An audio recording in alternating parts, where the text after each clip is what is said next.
Hello, hello. Thank you for joining me today. This is the Spicy Pecan Podcast. Have you ever had a dream that you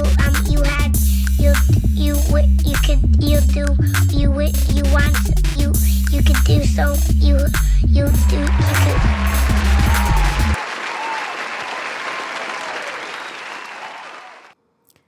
Hello, everybody. Thank you for joining me for another episode of the Spicy Pecan Podcast. I hope everyone is keeping mentally, spiritually, and physically strong. I hope you are not watching the news all day.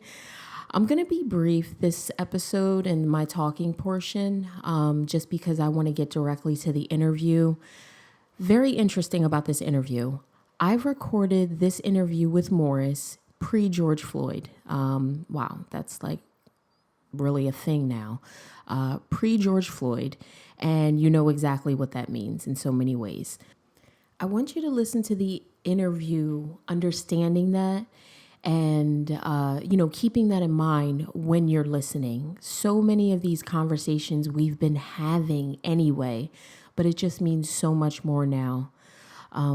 So did anyone see the Dave Chappelle special 846?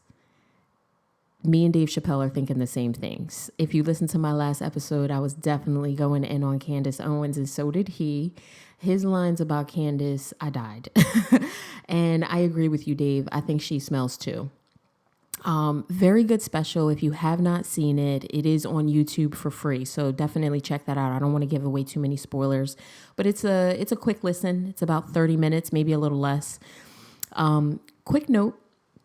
I will let you take this how you want to take it, but I'm going to just say it how I want to say it.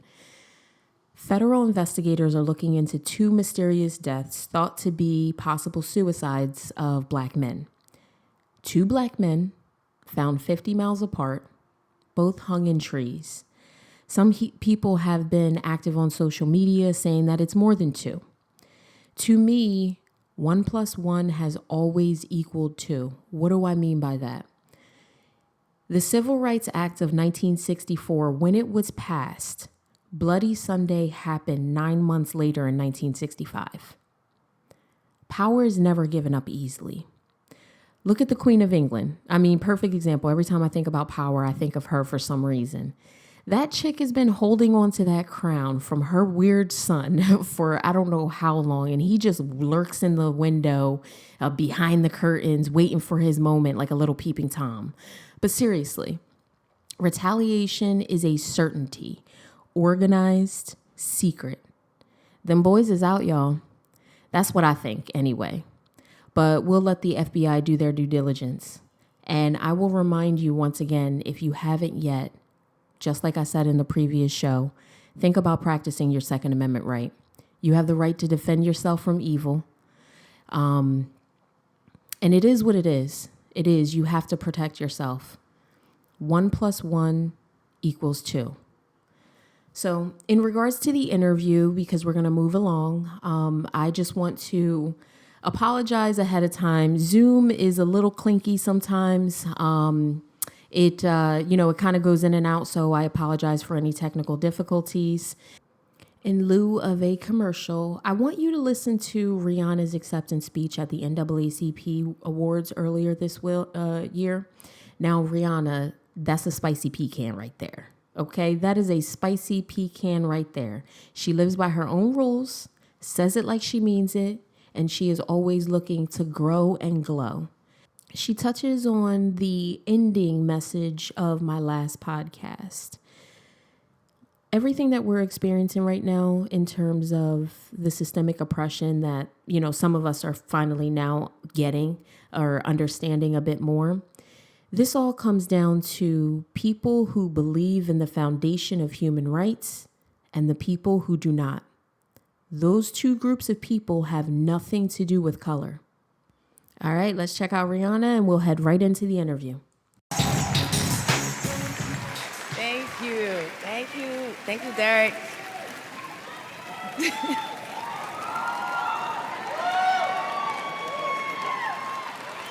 Thank you, Derek, and thank you to the staff, board, and community of the NAACP. including all of you guys here in this room and everyone at home watching who's devoted their lives and efforts toward supporting people of color. Yeah, I can do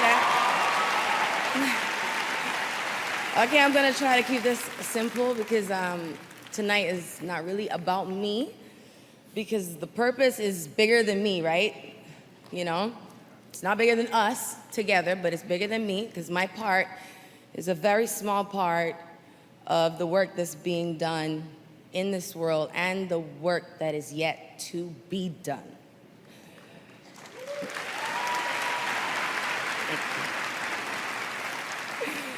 I'm lucky I was able to start the Clara Lionel Foundation in 2012. And if there's anything that I've learned, is that we can only fix this world together. We can't do it divided. I cannot emphasize that enough. We can't let the desensitivity seep in.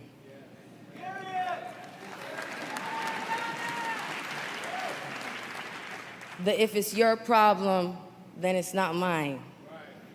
It's a woman's problem. It's a black people problem. It's a poor people problem.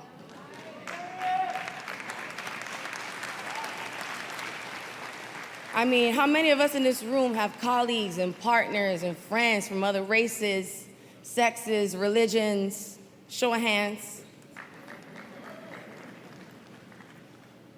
Well, then, you know, they want to break bread with you, right? They like you? Well, then, this is their problem, too.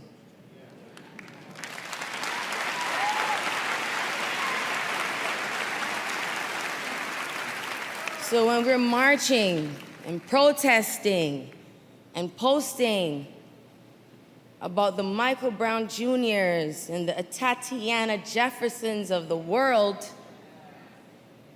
tell your friends to pull up.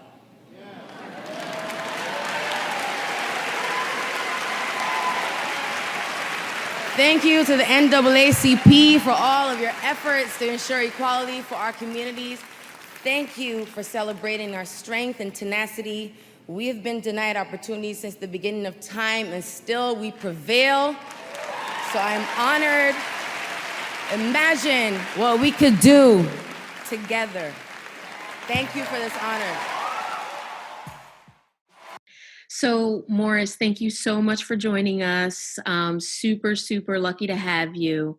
I want to just start with, can you give us an overview of your background? Yeah, first, thank you, Nina, for having me.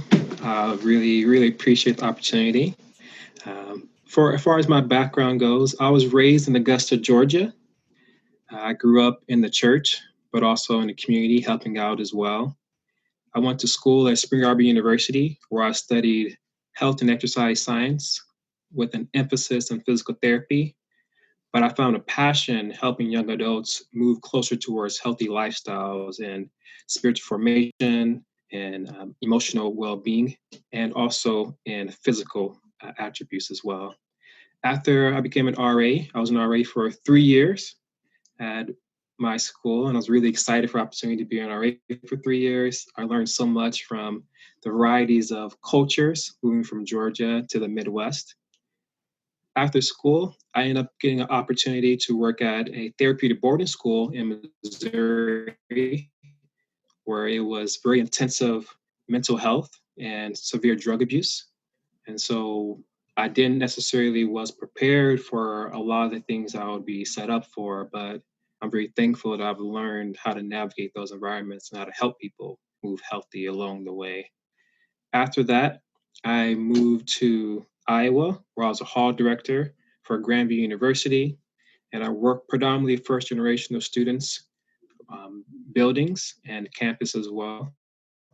There I obtained a Title IX certification and investigating sexual assault cases, and also was opportunity to work and get my grad work in, got my master's in organizational leadership. So my first year there.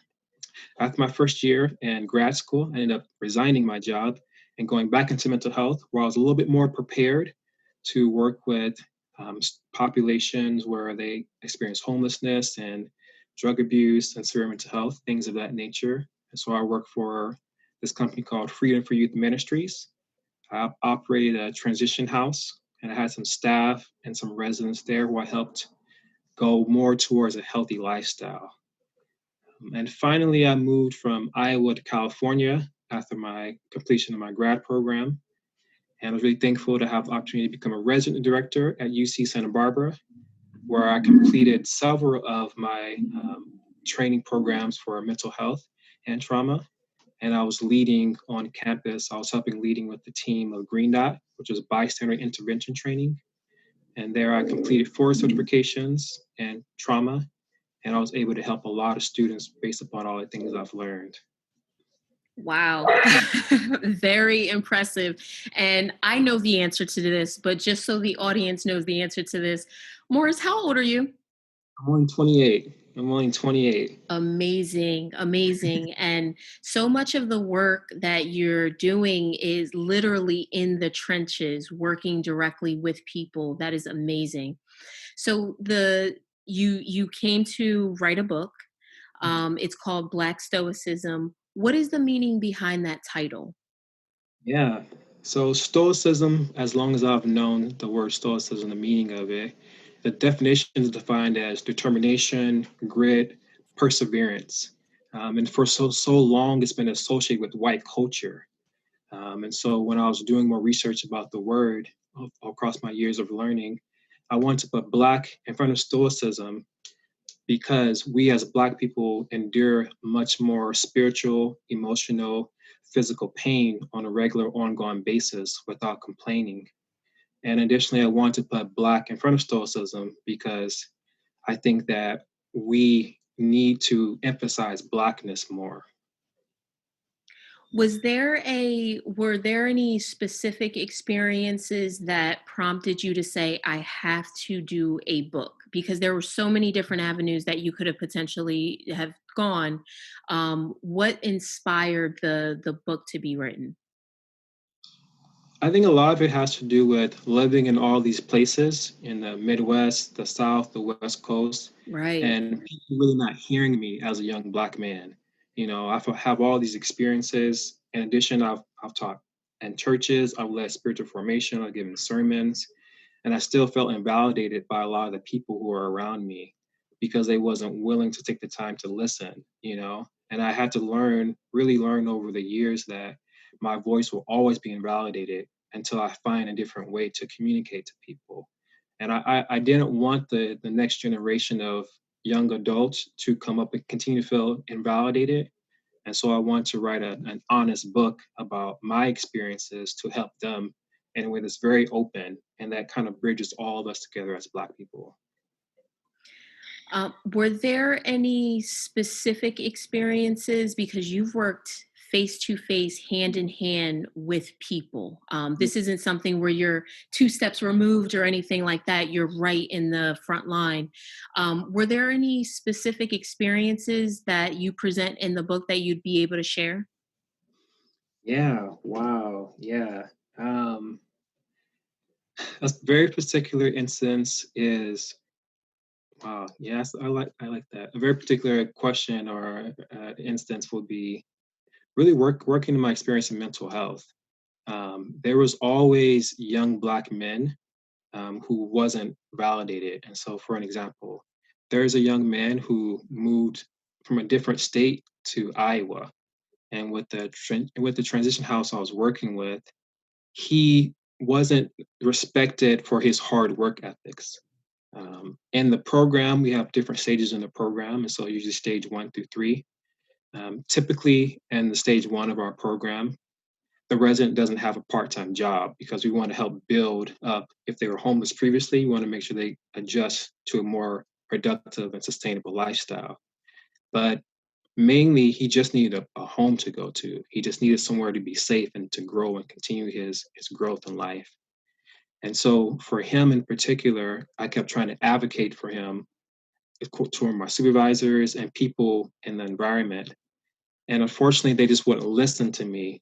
But we had made exceptions for so many other white residents in the program. But for this Black young man, I ended up having to tell him you couldn't stay in this program, and we had to end up finding him somewhere else to stay. Even though he was homeless, he fit all the criterias, and we had made so many exceptions to so many other of the students and residents.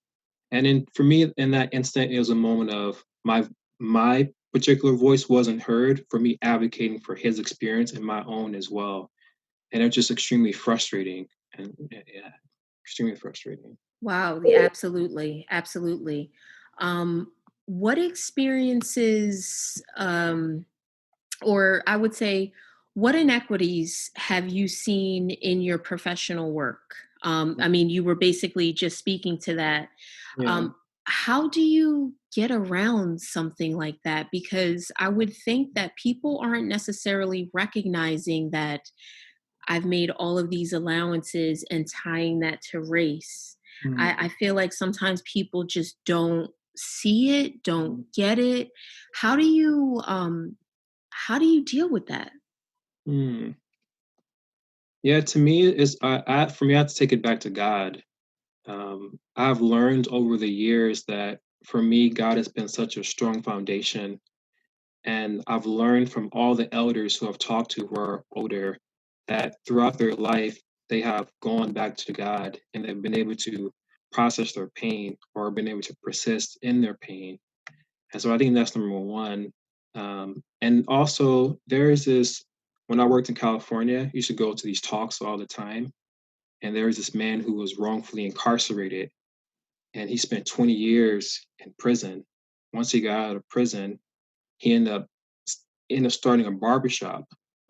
Was working 3 to 4 jobs, and the government or the system ended up shutting it down. And then he worked more jobs to continue to his barbershop to help young men out. And he was speaking about this story, and I'm listening, and I'm hearing people not understand. I'm just hearing them not understand what he's saying. And so I stood up almost in tears, and I was saying, wow, these people will never understand what you just said. And he said something to me that was so powerful. He said, don't hate them for not understanding. Your job is to make sure that whoever hears your message, you continue to preach that, you continue to instill values in them, you continue to work. And so for me, I know that not a lot of people will ever understand. And so that keeps me motivated. And my parents taught me from a young age to always keep your head up. And I didn't know what that really meant. I Right. didn't fully understand that. But as I've progressed in the age and the experiences, I've learned that, okay, I understand the value of what you all are saying, that no matter what happens, they're not going to get it.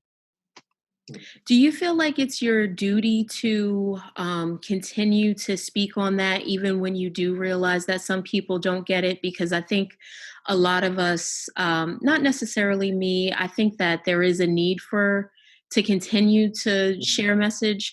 But I know a lot of people that look like us are like, I'm sick of, I shouldn't have to educate. I shouldn't have to, all the evidence is there. All the evidence that you could possibly need is right there. Um, do you still feel the need to continue to educate where you can, how you can? Yeah, that's always been a tough question. For me, I have, because of the professions I've worked in education and mental health. I knew that most people in mental health have a very European mindset of what mental health should be. It's always from European. It's never from the Black African, the beauty of us. It's not from nature, right? It's not from natural healing. It always comes from something that's vague and not particular, and always has to do with medicine. Um, and also on the spiritual side as well, working in that area, most a lot of pastors, they teach and preach from commentaries, and a lot of commentaries are based on the European perspective as well. It's not based upon the cultural understanding of the entire world, or it's not based upon creation and what creation is supposed to teach us about life. And so for me, since I have worked in those environments of education and mental health, I have felt the need to do that. It is extremely exhausting, but I want to be sure that people understand that as a young Black man who is trying to be more of a Christian, it is important for me to teach you all until I can't teach you all anymore. And I'm thankful I'm not in those environments anymore, because now I've built up a system where I can just put it in books.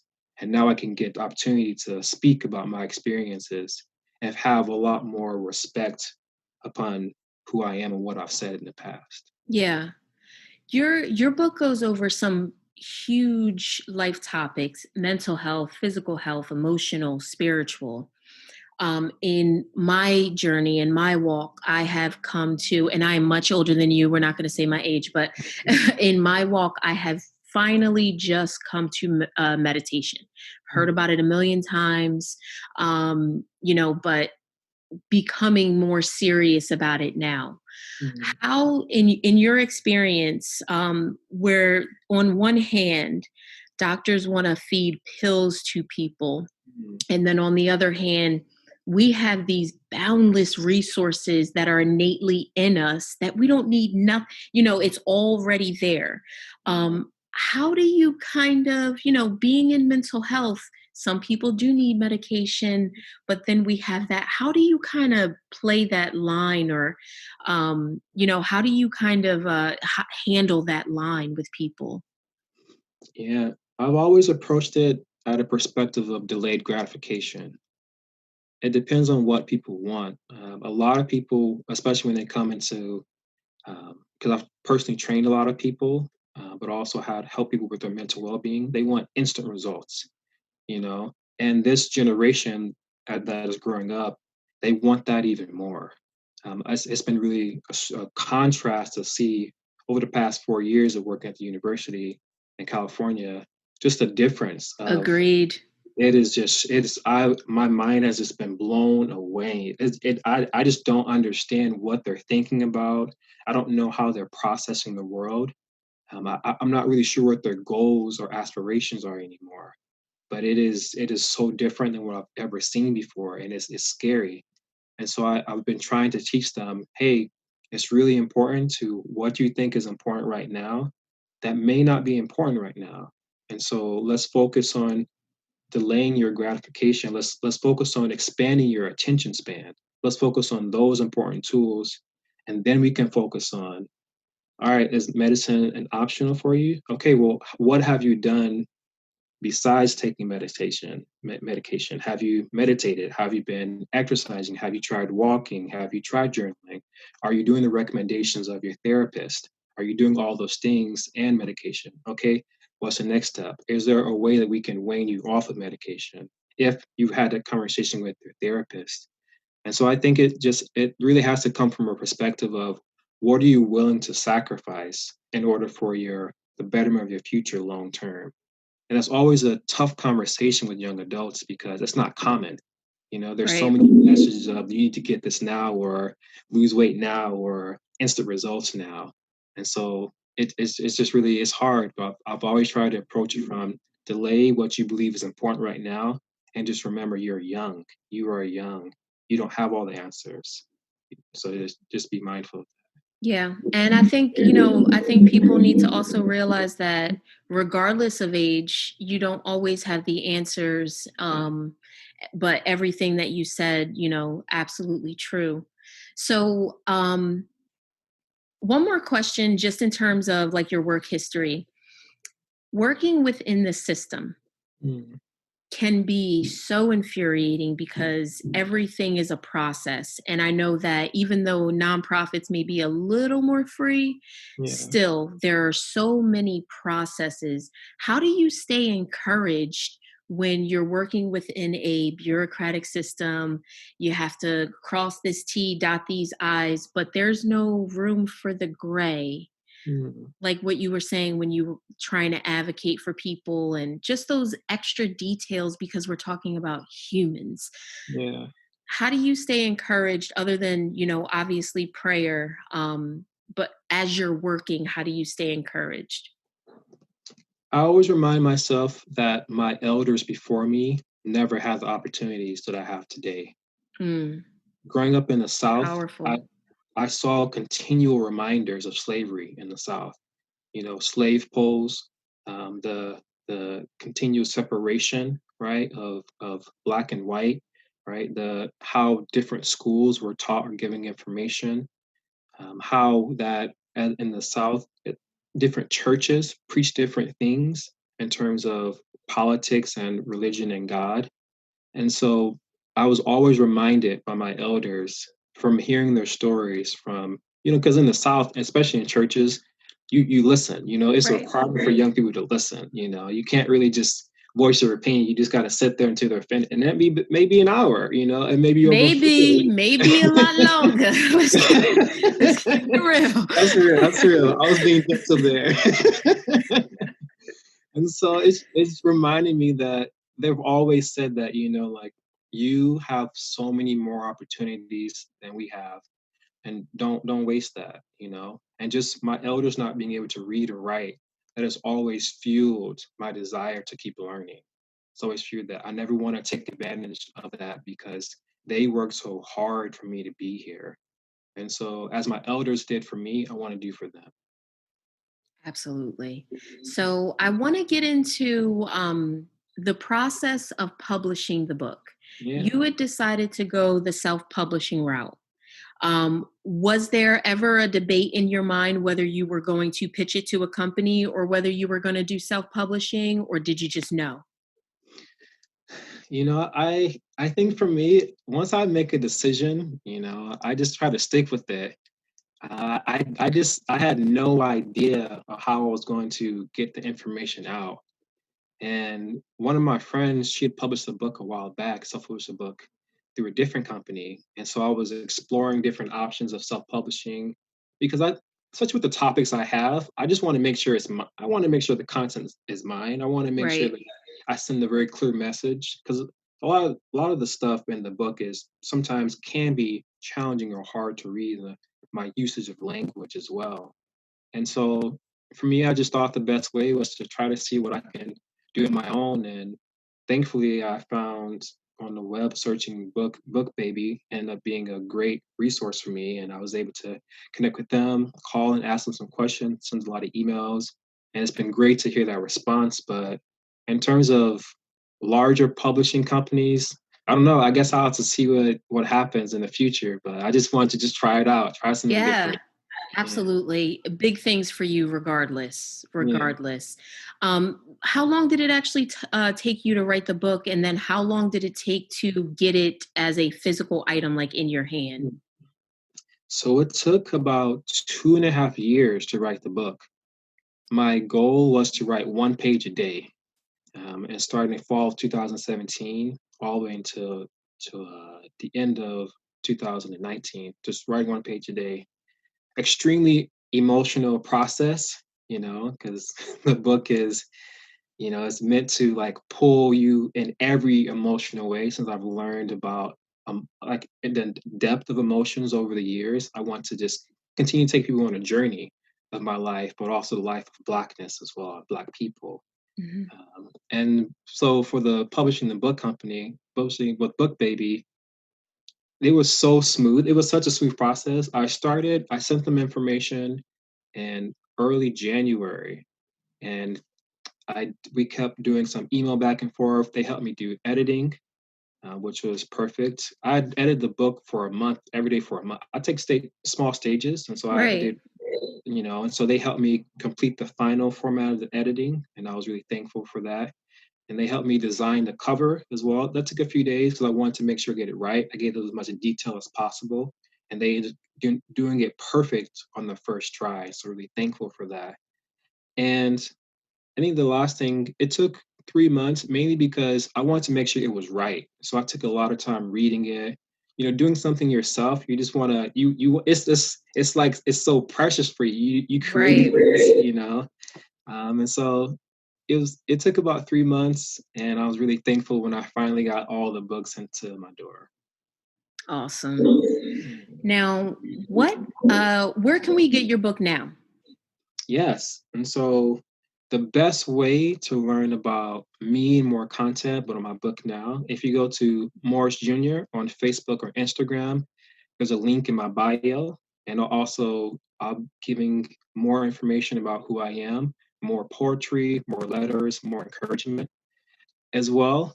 There is on Morris Jr. search Morse Jr. in the web and look for Morse Jr. Book Baby print version of it. I think the print version is a lot better than the ebook. The ebook's more for like personal use. I'm just, it's like the rough draft of my life. So I just Right. want to keep it as it is. But the print version is available on Book Baby, and coming in July, it'll be available everywhere. You can purchase on Amazon. But right now, just Book Baby. I want to focus on just getting it out, getting the information out. I'm so excited for you. I think that anytime, because that is a huge leap of faith. Yeah. You're spending all this time writing a book. It's like giving your baby away to the public, Yeah. and hoping that they will handle it in the way that you're hoping they will handle it. Yeah. So, congratulations. That is fantastic. Um, what do you have upcoming? What's now we have the book. Are you going to be like, how are you going to be promoting the book?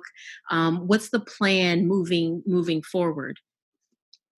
Yeah. So as of right now, I don't have too much planned as far as this book. But what my plan is, I plan to release another book pretty soon, hopefully in the next 3 months. Um, Wow.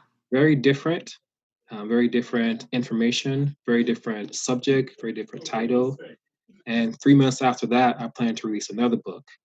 And so the goal is for me for the next 15 to 20 years to continue to release books, different types of media and information and products for people to engage with my information until I have enough money to build my own event center. And so the goal is essentially to allow people to have different exposure from different audiences about who I am and about Common Perspectives LLC. And essentially, I want to bring all of us together. And I think the only way to do that is just giving people different media outlets and being honest about all these experiences that I've had across the years and across the places I've lived and bring all of us back together because I really want that. I want all of us to be unified, but it has to come through a clear format. And so no really clear plans on advertising the book. That's not I'm not too concerned about that. I want my information to be out there, but I want other things to continue to have his weight as well. So I'm just trying to keep moving. Trying to keep moving. Yeah, absolutely. You know, your story is so encouraging on so many levels. There are so many people who are really, really afraid to walk in their journey, to embrace their journey. It's so easy to get a regular job, come Mm, home, and just that yeah. cycle over and over. Before I wrap up with you, um, what does it feel like to actually know that you're living your purpose? Mm. Wow. That yeah. Because I can see it. I Yeah. can clearly see it. I mean, 28 years old, you're not you're already past the first book. You're like, I'm not even thinking about the first book anymore. I've got this. I want a development center. I want this. I want that. I wish I have these conversations with more people, but I just see them limiting themselves, Mm, and so many of us we have these experiences to mm, share. And I look at the smile on your face as you're talking about the work that you're doing, and I can clearly see that you are walking, you are walking in your path. Yeah, man, what does it feel like? it feels great now. It feels great now. But honestly, the past 10 years were extremely hard for a lot of reasons. And I think, yeah, it was hard on so many emotional levels because a lot of people really don't take the time to learn or read about Black men. There are so many stereotypes or stigmas associated with us. And we're seen as a threat in every environment that we go into. And that can be so damaging for a lot of us because we haven't had the opportunity to learn the emotional capability to heal, or not a lot of people have told us how to heal. And so I think for me, during those extremely challenging times, I had to remember women. I had to really remember Black women. I had to remember that Black women have been they have burdened the emotional labor for all of us, for all of culture for so long. And that was a way for me to continue to say, you know what, if my mom can do this, if she can raise a young Black man, if she can still work, if my father can work 2 and 3 jobs and be around and support us, um, if my mom can have her off days, right, like once a week every month, right, and still be supportive for me, then I should have no problem getting out of my bed to prepare for my future. And I think that's easier said than done, but it took awareness of my mom showing me that how much Black women endure and keep going for our culture every single day. And so, and I know that women all across the world continue to feel invalidated. And so I know there's privilege in being a man nonetheless. And so I wanted to, that was just my driving force. It was hard. It was hard. And a lot of my friends who are my age, they never fully believed in me because I was speaking a whole different language that Right. they don't even know. They're so interested in other trends and other parts of culture that to me is not as sustainable. I want to build things for all of us. And so right now it feels great, but wow, those past years, I just Yeah. it's That hard to believe. testimony. Yeah. Well, we all are saying happy belated Mother's Day to your mom Thank you. for Thank you. encouraging you. Morris, thank you so much for this interview. This is definitely not the last time we are speaking. This is definitely not the last time we're speaking. I would love to have you back to the show. I am so incredibly impressed, and I just, just encouraged through your testimony. So thank you so much for being on the show. I truly appreciate it. Thank you for the opportunity. You said earlier in one of your podcasts that pressure creates diamonds, right? And That's so right. I feel that now. I feel that the pressure has made me who I am. And so, again, thank you also for the wisdom that you get to provide to us. I get to learn so much from listening to your podcast Oh, about thank you. it's really helpful for me. I have to learn so much. So I just still thank you again for teaching us and being willing to voice and give your voice to the world so we can hear from you as well. Oh, see, guys, this is why I love them. Morris, thanks again. Truly appreciate your time today. Thank you, Nina. Fantastic interview. I'm very proud of that one. Morris, thank you so much for coming to the show. Now for my sales pitch. Hey, you like what I'm doing? Great. I want you to do me one good deed this week. Share my show with one person. We got to support Black-owned businesses, Black-owned loudmouths. Guys, thank you so much for listening this week.